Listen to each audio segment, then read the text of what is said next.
My name is Natsuda. I'm 73 years old. And I need to tell you something I resisted for most of my life. Your mind is not just thinking about money. It is shaping the energy that decides whether money feels welcome in your life. For decades, I believed prosperity was about effort. Work harder, plan better, save more, worry more. Yes, I worried more. I thought worry meant responsibility. I thought tension meant commitment. I thought that if I stayed alert enough, anxious enough, vigilant enough, I could prevent loss.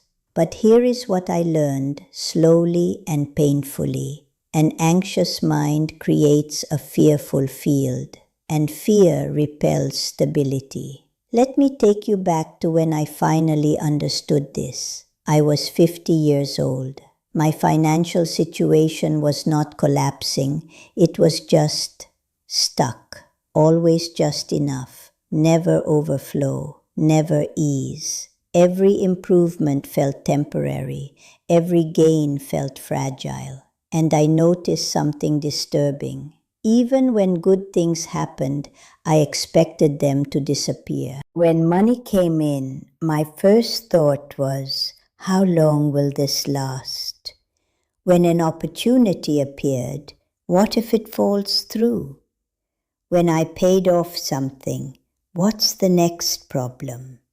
My mind never rested in abundance. It anticipated loss, and that anticipation was constant. Here is what most people do not understand. Your mind is not neutral. It is a generator. It produces emotional frequency, and frequency shapes behavior, and behavior shapes results. If your dominant mental state is fear, your body tightens, your decisions narrow, your creativity shrinks, you become reactive instead of strategic. I began observing my internal dialogue carefully, not what I said out loud, what I whispered inside. I realized I was rehearsing scarcity every single day, even when nothing was wrong.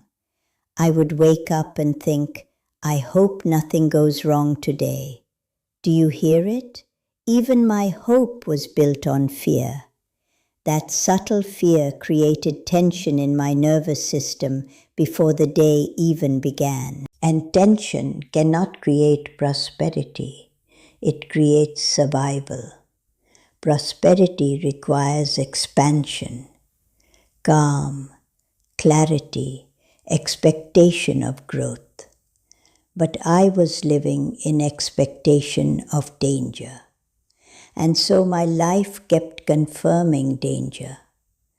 The moment everything shifted was small. It was not dramatic.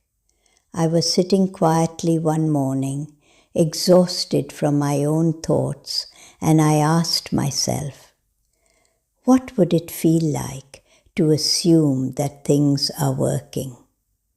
Not pretend, assume. That question changed my life, because the mind does not need certainty to create energy. It only needs direction. I began practicing a new internal stance.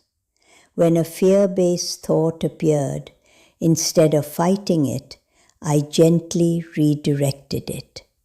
From, what if this fails, to, what if this succeeds? From, I don't have enough, to, I am building more. From, this never works for me, to, I am learning how to make this work. It wasn't magic, it was training, mental training. At first, it felt unnatural. My body was used to tension. My identity was tied to vigilance. But slowly, something changed. My shoulders relaxed more often. My breath deepened. My reactions softened. And then something subtle but powerful happened. I began noticing opportunities I had overlooked before. A conversation became a collaboration. A delay became a redirection. A risk became a calculated move instead of a panic response. Because my mind was no longer broadcasting fear, it was broadcasting readiness. Prosperity flows toward readiness. Here is a truth that took me decades to accept. Money does not just respond to effort, it responds to energetic stability.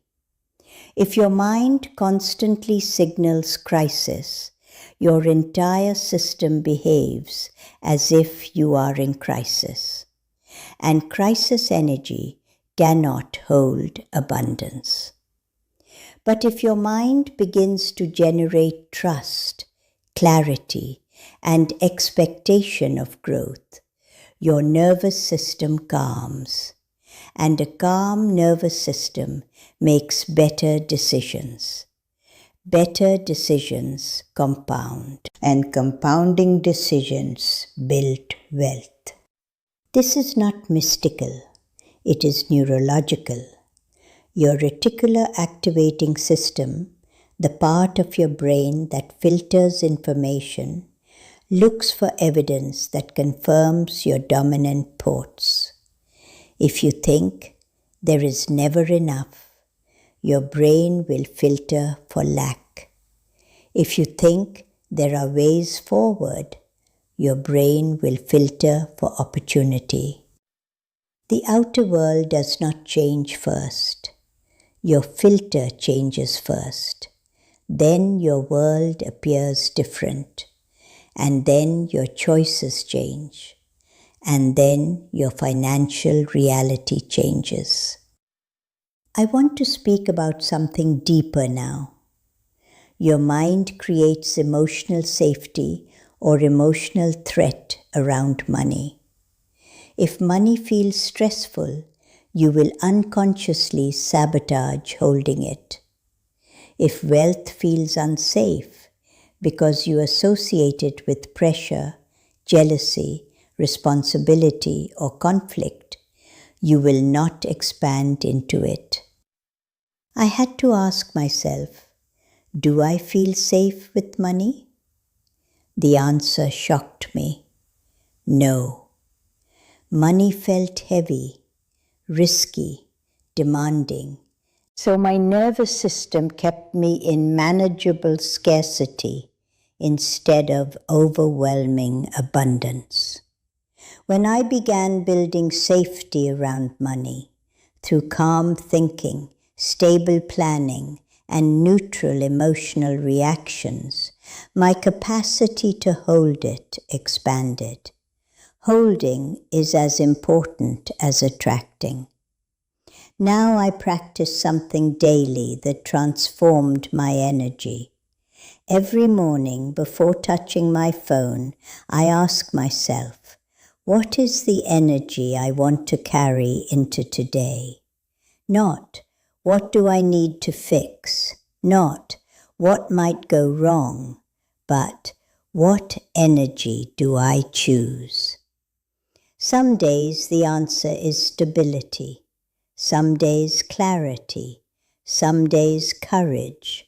Some days receptivity. That chosen energy becomes my filter, and slowly the world rearranges around it.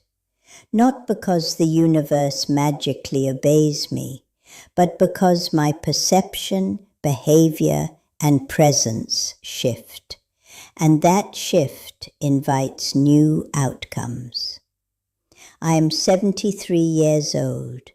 I've lived long enough to see that the biggest financial shifts in my life did not begin with new income. They began with new thinking, new emotional posture, new energetic frequency. Your mind is not your enemy, it is your instrument. And if you train it toward calm expectancy instead of chronic fear, it will begin generating the energy that prosperity recognizes. Today, I want you to try something simple. For the next 24 hours, monitor your dominant financial thought. Every time money crosses your mind, ask, is this thought expanding me or shrinking me? If it shrinks you, gently adjust it. Not with fake positivity, with empowered neutrality. From I'm worried to I am learning. From this is stressful to I am handling this. Small shifts, repeated consistently, that is how neural pathways change. That is how energetic frequency shifts. That is how prosperity begins to feel possible. If this resonates, stay in this space. Subscribe if you feel called to deepen this understanding. We are not chasing illusions here. We are strengthening foundations. And in the comments, write, I choose expansion. Because the mind you build today is the field you harvest tomorrow.